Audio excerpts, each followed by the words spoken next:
Salut les espions, bienvenue sur La Promesse est pour vous. Cette semaine est dédiée à la maturité spirituelle et aux outils de la croissance.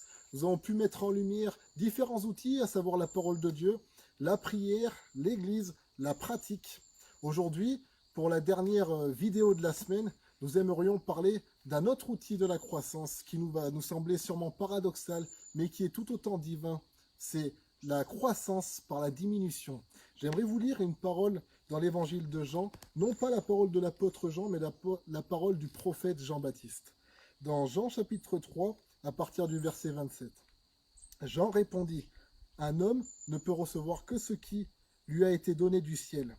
Vous-même m'êtes témoin que j'ai dit, je ne suis pas le Christ, mais j'ai été envoyé devant lui. Celui à qui appartient l'épouse, c'est l'époux. Mais l'ami de l'époux qui se tient là et qui l'entend éprouve une grande joie à cause de la voix de l'époux. Aussi cette joie qui est la mienne est parfaite. Il faut qu'il croisse et que je diminue. » Il y a un moment donné où notre moi et Jésus se confrontent en nous.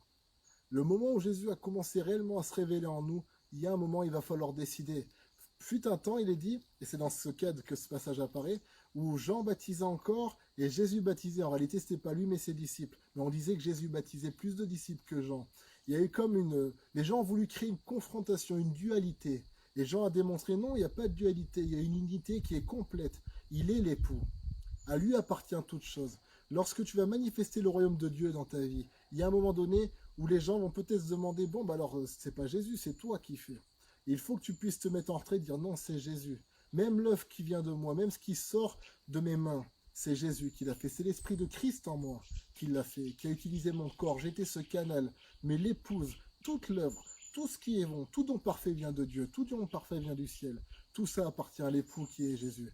Il faut qu'il croisse et que tu diminues. Il faut qu'il croisse et que je diminue. Il faut que nous arrivions à ce stade où nous regardons à lui dire, bah tu sais Seigneur, tout ça c'est pour toi, tout ça c'est toi qui l'as fait. Je suis un membre de ton corps, c'est toi qui l'as fait. Alors tout ça t'appartient. Et je nous invite à arriver à cet état où nous puissions regarder Jésus et dire, grandis en moi, grandis au travers de moi, crois de la même manière que Jésus, tu m'as fait croître. Je veux que toi aussi tu puisses croître au travers de moi. Et ensuite tu reprendras tous ces outils de croissance que nous avons vus pour laisser croître non plus toi, mais Jésus en toi. De la même manière que nous grandissons en lui, lui veut grandir en nous. Et c'est en cela que nous sommes un. À cette unité sera révélée la présence même de Dieu. Et c'est à cela que Jésus nous appelle, qu'il puisse grandir dans nos assemblées, qu'il puisse grandir dans chaque croyant, qu'il puisse être rendu visible au travers de nous, que les gens puissent dire, mais si Christ serait sur terre, alors Christ serait comme eux. Et nous pourrons répondre, oui, parce que tel il est, tel nous sommes dans le monde. Jésus disait à ceux qui voulaient voir le Père, il disait, mais ça fait tant d'années que tu es avec moi, Philippe, et tu ne me connais pas. Celui qui m'a vu a vu le Père. Lorsque les gens disent, mais moi je croirais quand j'aurai vu Jésus, il faut que nous puissions arriver à ce stade où nous pouvons affirmer, parce qu'il y aura des faits, tu veux voir Christ, mais regarde-moi, tu vois Jésus. Il vit en moi. Il vit en moi. Tu veux le toucher, mais touche-moi, sa force se manifeste au travers de moi. Tu veux l'entendre, écoute-moi, parce que c'est sa pensée, sa parole qui me remplit. Amen. Et c'est ce que je nous encourage à atteindre. Nous n'avons pas encore, pour ma part, je n'ai pas encore atteint ce but. C'est l'aspiration de mon cœur. Parce que la Bible dit que nous pouvons, et elle dit que nous devons atteindre ce but. Que c'est une promesse, que si nous marchons dans cette direction, nous atteindrons ce but. Que nous parviendrons à ce que Jésus soit pleinement rendu visible, rendu vivant au travers de nous. Jésus veut vivre en nous. Christ en vous, l'espérance de la gloire. Christ a cette espérance de se glorifier en nous. Ne gâchons pas son espérance, mais soyons à la hauteur de ses espoirs et de cette espérance. N'oubliez pas la promesse, elle est pour vous, elle est pour vos enfants, pour tous ceux en aussi grand nombre que le Seigneur les appellera. Il y en a pour tout le monde.